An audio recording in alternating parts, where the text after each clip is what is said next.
This is Business Connections Live with Steve Hyland.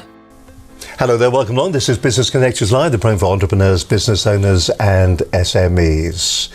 It's great to have you with us today on the live show. Got a good show lined up for you over the next hour or so. On today's show, we're going to be discussing 7 transformational steps to sales success. Now, I know you've heard all this before, and I suppose the biggest thing about any form of plan like this is, and the most important one, maybe it's point number 8, is that you actually do it.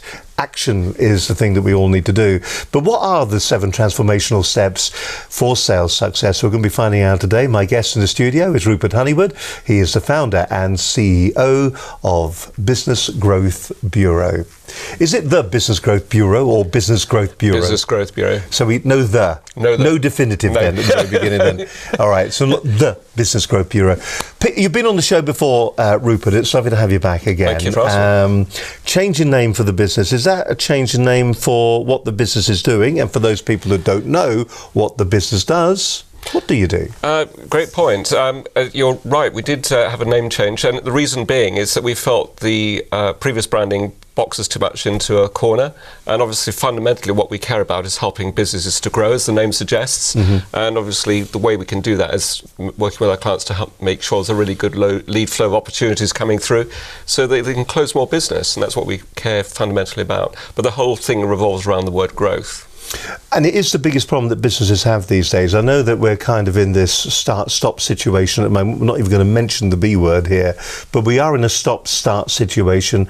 But businesses still fundamentally what they're looking for is some way to grow their business. They're looking for new prospects, potentially new customers, people that they can nurture, people that they can talk to. Is that what you do to help them? Do you go out there? Have you got a system that will help them do that?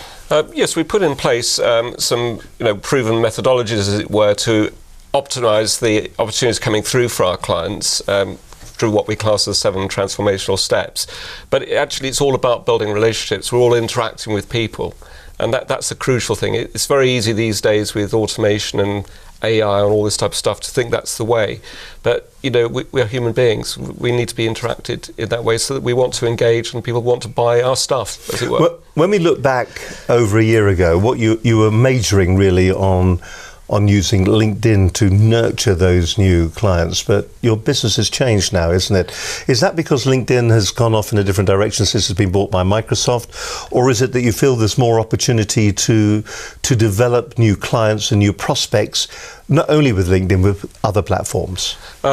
Great question. I mean, with LinkedIn in the business-to-business space, it is still the best one out there in terms of finding your clients, and especially if you've got a fairly high value product or service, then it's a great place to hang out. The thing is there are so many other things going on as well. So you obviously Facebook has had its challenges, but Facebook advertising can work very well for certain types of businesses. You've got obviously Instagram, which is very much up and coming, doing very well now. Twitter, which is sort of okay, but a little bit level or possibly declining a little bit now. So, but the fundamental thing is that especially now the way we interact and communicate, quite often multiple platforms are used to trigger engagement. So before we came in today, we were actually discussing this, weren't we, and how a journey might start off on LinkedIn. That might then lead into several exchanges via LinkedIn. It may be that the person goes off the boil for a little while, so then basically Facebook can then take over from there in terms of your engagement, and that might then re-engage another conversation on LinkedIn, which then may result in an email conversation, which may then result in a phone call.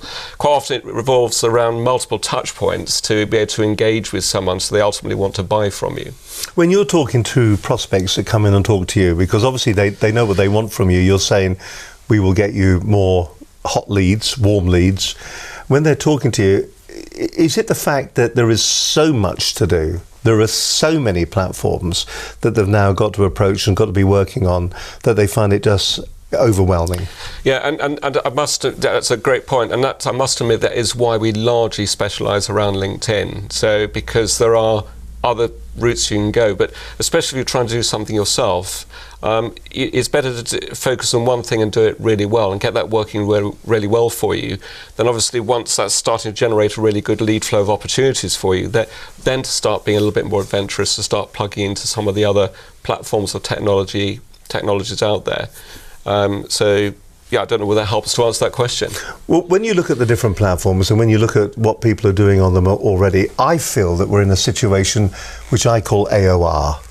That people are putting more and more content up on these different platforms. Unfortunately, it comes under the term AOR, any old rubbish. If I see another video of somebody with no point talking to me from the front seat of their car, telling me that they've just had a meeting, I will go spare, because it just seems at the moment that those other kind of videos, it seems to be any old content, any old rubbish. You'll stick it up on the platform and you're hoping to get results. Is that the right way, or should you be more strategic and should you target better? I think that the latter is clearly a lot better. Sometimes there is, it's interesting actually, because sometimes in fact we did some tests a few weeks ago, and literally one was a very polished video and the other one was something actually with a phone held up to your face, just filmed in real time, just on a normal camera phone. And it's interesting, the one that was based on the camera phone actually got much better ratings on Facebook than the other one did. So I think it's probably because it was seen much more in the moment, and also it was much more that I was seen as if I was communicating with the person who's watching it directly as a conversation, rather than something that had been professionally put together, if that makes sense. Well, in that case then, how important but I shooted myself in the foot when I No, I can see that, because yes. but that kind of answers the question. But I suppose the question I'm asking you there is that both of them are exactly the same content. No, the content was a little bit different. Well, you see, isn't it all about content? Not delivery. It's about content, surely, isn't it? You're the expert on this, actually. Well, I'm not trying to pick a fight with you, honestly. But for instance, what you do is that you do very strategic, very targeted messages when you are representing somebody on LinkedIn, and you're doing that. So you research the messages, you research all of that. Well, then, for it to be a fair comparison, it's about the message, how engaging it is, what makes people watch to the very end. Surely, is that not important, do you think? Or is it AOR? Is it the fact that if you do stick any old rubbish up, people, in some respects, if it's shaky cam, will watch it?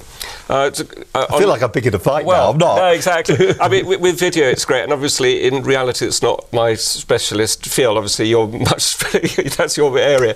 But in terms of putting content out there, generally, for example, LinkedIn, when we put articles or posts up there, especially if it incorporates video, it's within usually 48 hours we've had over 1,000 views, which is pretty damn amazing for something which is free at the end of the day. However, nothing's free. Well, if it's free, then you are the product. Well, true. Yes, it's true. But you're saying, so putting it up on a platform that if effectively feels like it's free. True. Yeah. And I mean, what you are going basically is the currency of time, as it were. So if you manage to get someone to watch that content, it's putting you in a position, building up in a position as an expert in that space.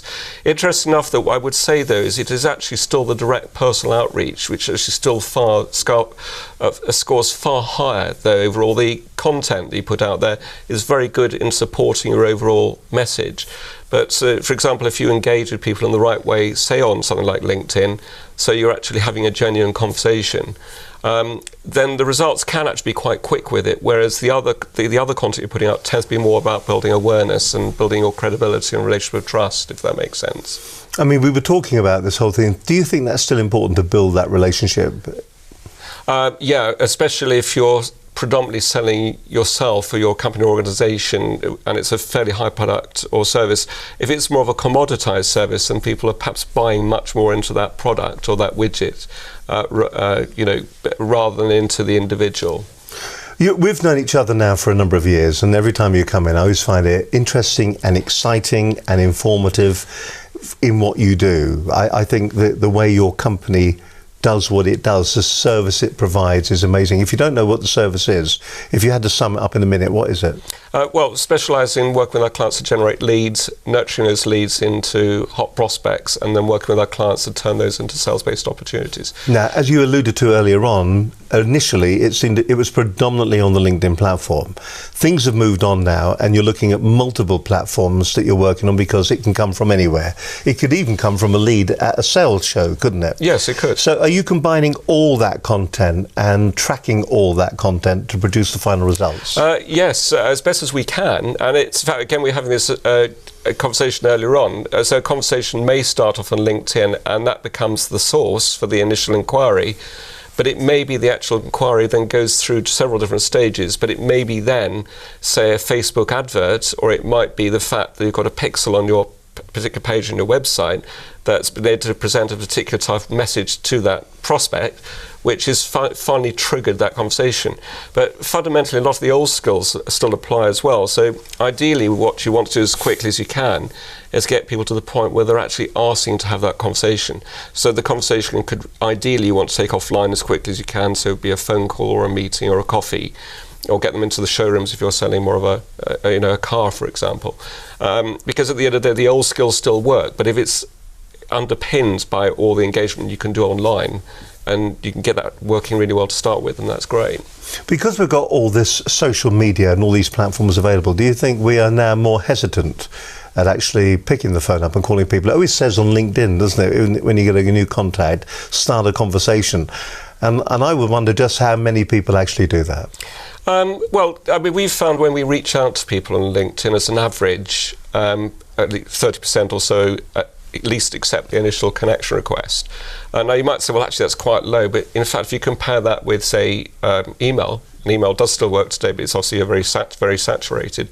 The engagement rates on something like LinkedIn are far, far higher. And also the other thing to bear in mind as well is that the average person on LinkedIn typically earns well above the national average wage. And in the UK alone, there's 25 million people on the platform, 19 million profiles are reasonably active. So, you know, it's a great place to start the conversation. And the thing is, as well, is to bear in mind, too, is that in the old days, you used to pick up the phone and make a lot of outbound calls without any form of engagement to start with. These days, people have become so resistant to that. It is about trying to warm the person up first, so that they're actually asked for that call, or when you do ring them, they at least know who you are, or are keen to hear I know from what you're you. talking about. Exactly. Where do we start when it comes to the 7 transformational steps to sales success? Well, I think the first thing is to define and own your market. So with that, what we're really talking about is actually being clear who your ideal target customers are, and try and think of people as being individuals. Because if you can try and put a name and work out, you know, which sectors they're in and what type of products, services they're interested in buying, and equally what their interests are as well, it'll help you a lot with the targeting. So if you can do, because you can narrow things down by industry sector, by location, by turnover, by key phrase, a whole range of different things. Is there one important profile kind of question you should be asking yourself? Because I remember when we were talking radio, everybody was talking to Doreen, and Doreen would be middle-aged, and we'd know what age. When I was doing shopping telly, we knew exactly the profile. It was predominantly female. It was 35 to 55-year-olds. They were rampant at that time, catalogue purchasers. They knew the price of everything. The papers they would read would be the Mail and so on, and the publications that we read. So we had a real profile of them, and we knew who we were talking to. Is that important when it comes to businesses, do you think? Yeah, I think. Do you need that much detail? Well, I don't. Obviously, you won't necessarily need that level of detail, but you will need other types of detail. So, for example, if you're selling a service which might be, say, £10,000 or dollars by value, you might say, well, okay, who am I trying to reach? You might be trying to reach people in the technology and software sector, for example. You might be trying to reach business analysts. You might be trying to reach people who are part of companies employing more than 50 people. You might be trying to communicate predominantly as high as you can at, say, at CXO, director, owner level, for example. So if you know those type of things, it makes a massive difference. Location is important in a lot of cases, but also key phrase can be really powerful. So we use the example of business analyst. Well, again, taking all those things combined, you can actually end up with a really nice target audience of people to go after. And then once you know that, then that means that you can start to put in place a nurturing process to engage with those people. So ultimately, they're asking to have conversations with you. So typically then, it's probably the right thing to do is to look for a value of the business that will match the value of the product you're selling. Yes, as best as you can, definitely, because clearly if you've got a high-value service, you don't want to be offering it into people who just will never be able to buy your product, service or widget. Which is the problem that some people have when they go to the likes of, and there are other networking events, but BNI and for networking, what you're doing is you're dealing with one-man bands, single men or women operations who don't have the available funds to maybe to action your product. If you're looking for a plumber, great, but if you're looking to sell a multi-million pound or a several £1,000 product, they won't have the income or the cash flow to do that. No. There was one slight caveat to that, though, of course, is that plumber or electrician, guess what? They go into lots of people's houses. So they themselves would know lots of other people. The ongoing recommendation. Well, ongoing recommendation is also the people in the outer network. So we have repeated instances, both with ourselves and for our clients, where, for example, sometimes people can be really fixated at communicating at director level. Well, in reality, if it's a larger company, invariably you'll be dealing with perhaps a senior management team rather than a director level, and you're then relying on the individuals in those organisations to sell you from within. And I suppose that's the thing we forget sometimes, isn't it? Yeah. So who do you target, do you think, in your mind's eye? Do you target the company, or are you targeting an individual with a view that they may recommend? It ultimately is the company may be interested in, but it's the individuals in that organisation which, in the B2B space, which you particularly be targeting. And it's about building relationships up with those individuals so they actually want to engage and they'll sell you from within. That's especially if it's a larger organisation. If it's a smaller one, then they may be one and the same person or as part of the director or leadership team. So when we say define, that kind of defines who our target audience is. You say here that you then got to own your market. What do you mean by that? Well, what I mean by that is actually by being almost the go-to person or a go-to organisation, because you've been able to position yourself very nicely, it leads into the next point, as an expert in that particular space. And if it's okay to lead on to the next point, relating to that, it's also about building on the relationship of trust. And we talked about blogging and articles a bit earlier on. That's another great way of positioning you as being an expert. But we find it really quite shocking, actually, how people can actually hide their existence. So they may think, well, I've created a LinkedIn profile, but actually they forget your profile on LinkedIn is actually the most important part of your real estate. That's how people actually can get to find out about you. A lot of people don't go as far as looking at the company page. So this is where it's interesting, because LinkedIn is predominantly a B2B platform, but actually we're communicating with individuals, and it's about making sure that profile is well optimized to time with the business that you're working for. So people get to the nub of your proposition really quickly. Time and time again we hear people talking about LinkedIn, talking about the profile. Why do you think we still get it wrong? Do we see it nearly as because what it originally was a CV, wasn't it? Do we still just see it as a CV as opposed to that valuable piece of real estate that is, to all intents and purposes, the key landing page about us? Yeah, and I'm afraid LinkedIn also tend to encourage you perhaps to construct things slightly differently as well, because they make a lot of money out of recruitment agencies. So LinkedIn originally was a great place to put up basically what was your CV online. Now, of course, if you're planning to look for another job, then make your LinkedIn profile a bit like a glorified CV. If you're actually involved in running a business or a business development manager within that organisation, then opt to make sure your profile is well optimised to suit the people that you're trying to reach out to. And that bit of real estate is really, really valuable. They say at the moment that most businesses do live in a world of obscurity. Nobody knows that anybody's there. You drive onto industrial estates and you will see large multinationals that are sitting there that you have never ever heard of. Even they don't go to any lengths to promote themselves. Here we are as individuals, and we're trying to project ourselves as experts or as industry thought leaders. So getting the profile right, do you feel that is the first step to going along that route?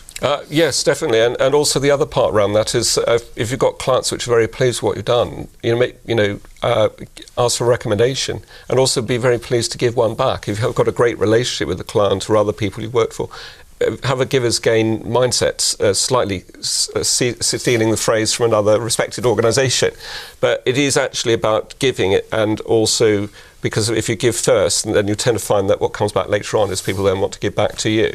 So if you give recommendations to others, LinkedIn is great for encouraging you to give one back, and that adds a lot to the credibility when people look at your profile, if they can see some good recommendations on there, that carries a lot of weight. If there was one piece of advice you would give to somebody who is looking at redoing their profile after this conversation today, is it the linguistics that we use? Is it the way that we write it? Is it is it that we write it for ourselves, or we write it for it to be read? What is there one piece of advice you would give them when it comes to that piece of profile writing? Yeah, I suppose the key thing is to make the person feel you're writing it for them. So write it in a you and your context, so people feel engaged with it. But also, it is about communicating at a personal level. So the first part of the profile needs to be around you as a person, because people need to buy into you first. Next part is about your company or organisation, but a nice tight paragraph, typically 5 or 6 key pain points that people might buy into, 5 or 6 key benefits, a little bit of a sales hook, and then your contact details. So almost treat it like a one-page version of your website, very condensed, because your LinkedIn is also a microcosm in its own site, its own way. So you'll find that quite often when people start to engage on LinkedIn, they won't necessarily get as far as your website. But the good thing is if they start to engage and they start putting their hands up, well, why not move things on to the next level? So it's a great way of enabling really positive conversations. And we always hear the word keywords, don't we? That includes some of the keywords that people will be searching. Are they single keywords, or are they long-tail keywords where it is a particular sentence that people may search for? Yeah, that's a good one. I would obviously, the bit where you've at the top of your profile where it mentions more about your job title, try and make it not just relevant to your title. So, for example, say it's CEO. Well, CEO is a little bit meaningless. I'm the head of the organisation. But actually, if you put something descriptive in there, that gets very well indexed by Google. Just as well as your main part of your profile gets very well indexed. So try and write in such a way that people may put search terms into Google, because that way you've got a much bigger chance of coming up as well if people are not inside the LinkedIn platform when they're looking for you. All right, so that's positioning ourselves then as an industry expert and not hiding. Let's talk about the social selling blueprint. We're going to work our way through this. It's made up, it seems, of 3 key areas. And we've got a minute, so let's just talk about the areas generally, then we'll look at them in more detail in a moment. So a lead generation system, that doesn't have to be yours, or it doesn't have to be anything in particular, as long as you have a lead generation system in place within your organisation. Is that right? Yeah, so it, obviously speaking generically here, but if you think of 3 cogs, the first cog to do with lead generation, second cog to do with prospect nurturing, so engage with people, third cog to do with sales optimization. All those 3 cogs need to turn and sync. Now, obviously, this methodology works very well on LinkedIn, but actually works very well through email, or if you're trying to engage people potentially on Facebook or elsewhere. And in fact, in real senses, if you're networking as well, it follows the same basic principles. You need to follow that process. But the problem is, if any one of those cogs is not turning, the whole lot just stops.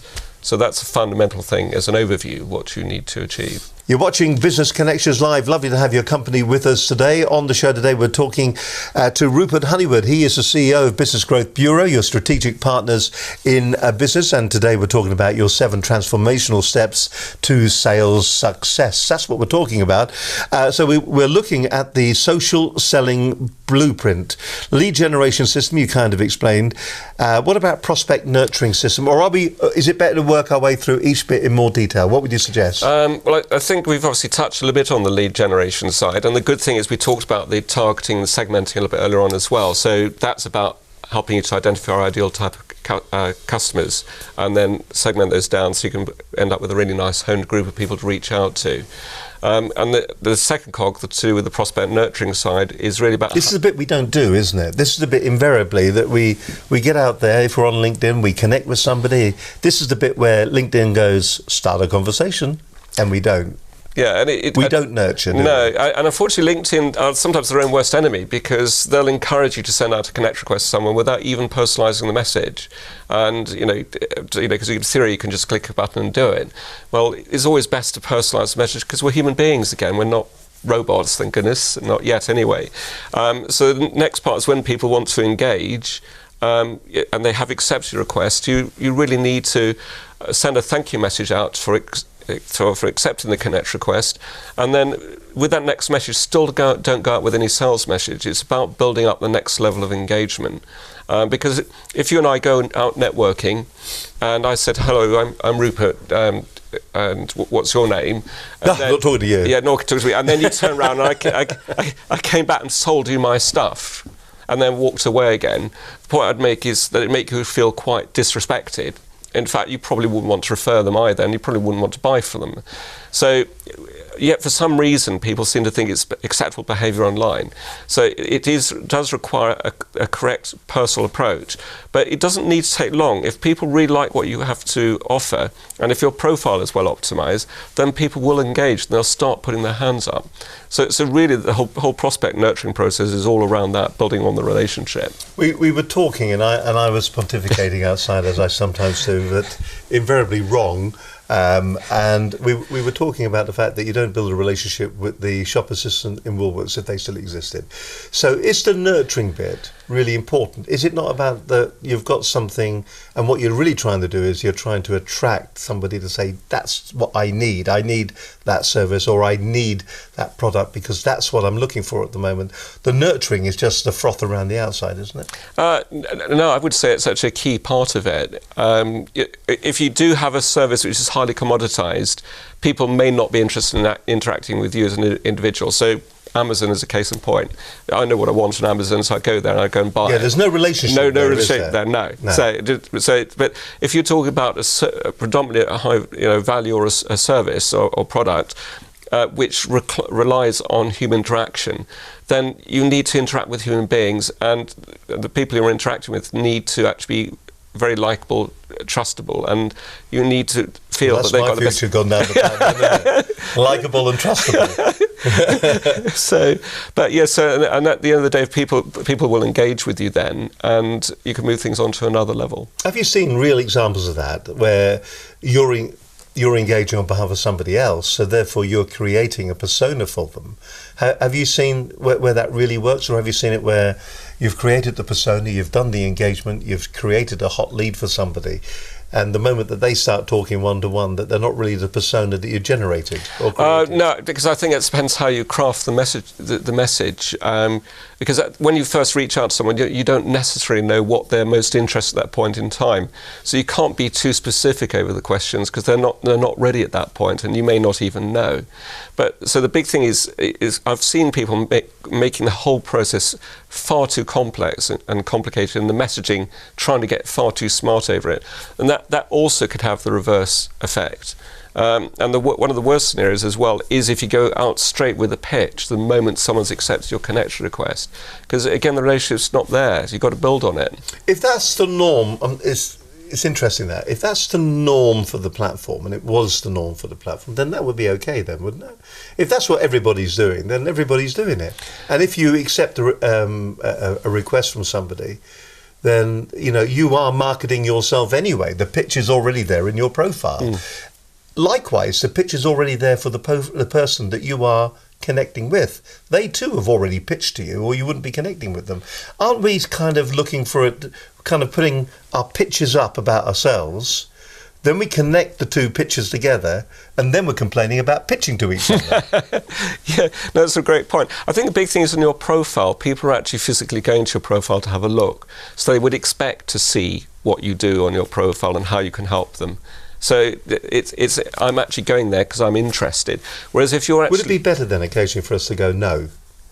Sometimes, yes. Because we live in a world of vanity by numbers, don't we? Everybody goes, well, I've got 3,000 LinkedIn connections. I know barely any of them. Exactly. And there's a very good analogy over that, which I won't repeat on air, but the bottom line is it is about reaching out, engaging with people, taking people through a nurturing process, getting people warmed up, so they're asking to have those conversations, and as quickly as possible then trying to take those people offline so you can have a phone conversation or a meeting or whatever your sales process is from that point onwards. But whatever you do, don't let those leads go cold, because people are expecting to hear from you at that point. How important do you think it is to actually to take them offline? I know you said to me before that one of the issues you have is that you generate all these warm leads, and then people get a piece of paper and they go, these are all the warm leads, I'll phone them next week. Or if they phone them at all. Yes. Yeah, which is quite shocking actually, what we find. And also people go the other ways. They'll try and write these very convoluted so-called pitch messages, but no one's interested. People have only got an attention span of 10 or 15 seconds online. So you've got to be able to grab their attention very quickly and make it interesting. So, and the more complex you make it, things just then stop working, and people feel then they're being sold to as well. And that's when it goes wrong. So it is about that engagement part. Now, there are going to be internet marketeers that are going to be watching the programme today, and they're going to be big fans of long-form sales letters. And that what they're saying is that you're just repeating the same thing over and over again in a different way, with testimonials and calls to action all the way through it. Do you think, is there still a place for those long-form sales letters, or is it a particular niche in the marketplace where there's a place for them? I think sometimes long-form sales letters can work a lot better in an email rather than through a LinkedIn message, because a lot of the time we're looking at our LinkedIn messages through our LinkedIn app on our phone, and obviously you're looking through a very small window there, and a lot of the time as well when you're doing it, you're on the go as well. So it is about grabbing people's attention very quickly. So if you have got someone's attention for 10 or 15 seconds, you're doing pretty well, but you need to word the message in such a way that people want to say yes to either one of those responses without barely thinking about it. So you need to make it so intuitive that they want to engage with you. That stuff just happens. I'm going to put you on the spot. Can you give me an example of that kind of question? Yes. Well, for example, if you were to say, in our case, obviously we're interested in business, helping people to grow businesses. So a great question for us would be, are you interested in business growth? Okay. Now you might think it's so blindingly obvious. Why would you ask the question? But actually, it sums up what we do. And if someone can't answer yes to that question, they're not a good client for us, because we want to help businesses to grow. So that's actually an obvious question, but it's also a qualifying question. But it's also the type of thing that someone in their mind can answer that without barely thinking about it. Whereas if I actually made the sentence a lot longer and then tried to wrap it up in some form of complexity, I would have to think about it, and therefore you've lost the moment and you'll probably never hear from them again. It's interesting, because isn't there a process? Is it the 9-word email? I think it's something like that. Maybe not 9 words, I'm not certain, but the question on the email that you send out to old prospects or old clients, are you still interested in fill in the gap? And it's a yes or no question. If they are, then that's good, and if they're not, then it doesn't matter. Oh, well, quite. I mean, there's one slight caveat to that. It can also be an issue of time, where sometimes ultra short works, interesting enough, is via text message. And obviously you have to be very careful with compliance and all this type of stuff now. But she'll be in the door, you know that. We haven't got a barrister in the building. Our barrister, our GDPR expert. Yes. So, but I don't know about you, but if for example I'm about to meet someone, but perhaps the appointment was arranged several weeks ago, you might send a short text message out the day before, just simply say, got a meeting tomorrow at 10 o'clock. Is that still convenient? And most people, because it's a personal message, will actually reply, yes, sure, looking forward to seeing you. So very, very small sound bites like that, especially through medium of text, can work very well. So it doesn't have to be long, whereas emails, sometimes very short emails can work well, equally some longer ones can. Through LinkedIn, generally, with the qualifying pitch message, try and keep it short as you can, because people's attention span is very short. Just very briefly, you talk about taking them offline, which is interesting. So that is, so telephone calls, written word, the letters, things like that? Yes, and in fact we talked about earlier on, actually, even good old boring lumpy mail has become so unfashionable. Lumpy mail. It is a great thing to do. So if you've got a high value ticket or product or service, integrate that, can be part of your integrated marketing solution. So it doesn't have to be all through social media. That would be a really good name for a company, wouldn't it? You're only saying that because, of course, it's integrated marketing. Exactly. Anyway, right then, moving smartly on. We're going to be talking about sales optimization systems in just a moment. Just give us a brief introduction to that then. Sales optimization systems, what do you mean by that? Okay, the sales optimization side is for every 10 hot prospects that passed over to you, it might be for every 10 of those, that might lead into, say, 3 meetings, that might lead into 1 sale, whatever your numbers actually are. the important thing is actually knowing your ratios. If you've got a product which is in demand, it might be for every 5 you get through, that leads into 2 meetings, that leads to 1 sale. If you've got a very high product or service, a value product or service, but it's also a very, very competitive space, your ratios might be 23:1 instead. And why is that so important? Well, that helps to determine what activity you need to put in at the top of the bucket, as it were, to actually generate those number of sales at the bottom. So, and that's really, really important. So you need to know your numbers, both in terms of the lead generation point of view, nurturing prospects and sales-based opportunities, but you also need to know what the numbers are in terms of the average value of sale as well. Because if, for example, you've got a product or service which is, say, £1,000 or dollars, but it's going to cost you £2,000 or dollars to acquire that customer, clearly that's the fastest way of going broke. But actually, a lot of people do it, especially if you're using pay-per-click, and Facebook, LinkedIn, a great case point. If you get things wrong, you can burn through massive amounts of cash really quickly. And and it's easy to get it wrong, isn't it? It is very easy to get wrong. It's almost, you need to have, a very well-oiled machine. And again, this is the nice approach with something like LinkedIn, because apart from possibly needing to upgrade to Sales Navigator, which we'd recommend, what you can do on that, the rest of it, apart from, you can just invest your time and generate some really good activity for yourselves. Of course, if you really want to put rocket fuel under it, then of course I'm biased, but you could use us. But the point I'm trying to make is it's very, very low risk, and you haven't got to pay LinkedIn any other money to do it. Whereas you do pay-per-click, a click is just a click, and can burn through cash very quickly. And the thing about LinkedIn as well, when it comes to pay-per-click, it's very expensive, isn't it? Compared to the others. I mean, it's most expensive off the ones that are out there, isn't it? Yeah, and at the moment, the jury's still a little bit out on how well that works at the moment. It can work well, but it's much easier to get it wrong on LinkedIn than it is through some of the other platforms out there. More to come from Rupert in just a few moments' time here on this edition of Business Connections Live. I hope you're finding it interesting. Fascinating insight into what you should and what you could be doing when you're online and when you're using your LinkedIn to grow and to get more prospects for your organisation and for your business. Is there anything else we need to be considering when it comes to optimising our sales system? I think that the devil's in the follow-up. That's the most important thing. If you just come on and said, if someone contacts you, follow them up. We actually have to have conversations like that regularly, actually. It's quite shocking. I think people have got this real fear of the phone.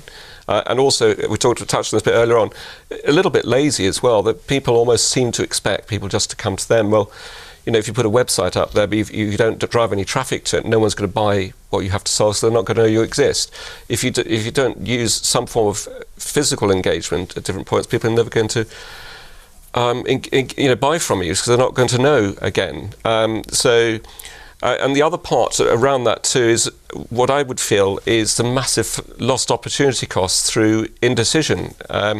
In fact, we call it decision paralysis, in effect, because what you can end up in a situation is where a company is struggling to get business, but what they do is they cut money on marketing. So if, for example, you've got a turnover of, say, £500,000 a year, and your goal is to bring it up to £1 million over a year, you want to be increasing the sales by £40,000 a month. So if you actually take a 3-month delay in making that decision, that's actually cost your business £120,000, and that's straight on the bottom line. So it's what we class as decision paralysis, but that ties in very well with a lot of this, because at the end of the day, we want our customers fundamentally to grow and accelerate the rate of growth in their business. How often do you have that conversation, and how difficult can that conversation be, and the realisation that they're losing that much money?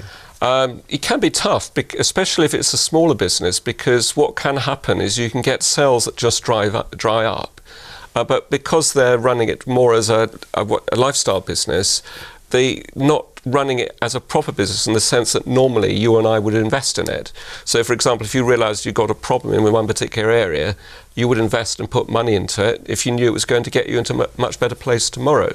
So what ends up by happening is people can fail to put the oxygen masks themselves. So that's meaning that this business ends up by being stuck in the same place, never really being able to get out of it. And of course, we're in great times at the moment because we've got massive disruption going on in the marketplace. it's up to us to seize those opportunities of change. The companies and organisations or individuals which are bold and actually fight through now are the ones that will come through on the other side. They'll be actually leaving a lot of the competition behind. Look at that, we nearly said the B word. We didn't manage to say it. We got away with it. We never said the word. Okay, now this is interesting. It says here, know your numbers and plug into, it says, your expert system. When it comes to knowing your numbers, you alluded to it earlier on that a number of contacts turn into a number of leads, that turn into a number of meetings, that turn into a number of sales. How many businesses that you meet actually do know those ratios and those numbers within their business? Or are we reinventing the wheel each and every time that we approach a prospect? It obviously is going to vary an awful lot from one customer to another. But where possible, what you need to be doing is trying to work out which clients or customers are unprofitable for you, so you're not trying to target those. And equally, it could well be that even large customers may not be right for you. So, for example, if you're dealing with local authorities, they may expect everything to be submitted in the way of tenders. Well, actually, if you're turning over perhaps £250,000 a year, can you afford to be spending a lot of time putting in proposals for tenders? It might be a massive tender. Would you ever stand a chance of getting the contract? How much does it really cost to acquire that customer? So again, that ties in very much with the cost of acquisition. That's a massive hidden cost, and it requires a high level of expertise. It is fundamentally really important about getting to know your numbers and then making sure you target the right type of potential clients. Do you think that small to medium-sized businesses, actually what they do, because they evolve from the single man startup, the single woman startup, that they seem to continue at the same kind of mindset as they get bigger and bigger, so that, as you said, they start as a lifestyle business because what it's doing is bringing in an income for them. But even when they get to 100 employees, they're still running it like a lifestyle business and not running it as a business. Yes, although I would say once you get up to that size, you typically would have probably a head of HR and you probably have a head of finance and all this Chances sort of stuff. are they're probably left by that stage, well, they would have done, because if they've had investment, probably the CEOs have been voted out by the new board, yes. Which tends to happen as well. But I think it's important to remember some of the stats as well, because 76% of businesses in the UK, and it's a similar percentage in the US, I believe, are literally one-person businesses. Another 18% of businesses employ between 2 and 10 people. So 95% of companies in the UK and the US are actually run by businesses which have got 10 or less people in them. So, but that's a massive market. You only need to look at the numbers; they're massive. So there's massive opportunities in that space. But the understanding who you're trying to reach is very important in terms of your targeting from a marketing point of view. I think today has been really valuable for organisations and individuals who are looking to grow their business. The biggest thing is that it is all about action. The airwaves are all yours, who you are, where you are. Camera number 4. Lovely, thank you for that. Fundamentally, it's about defining and owning your market, also presenting yourself as the expert and not hiding your existence online. It is about using the social selling blueprint, so lead generation system, prospect nurturing, sales optimization system, and it's also about knowing your numbers. And knowing your numbers is so important because that way you can determine how much you can really afford to invest in the growth of your business and how you can move it on to another level.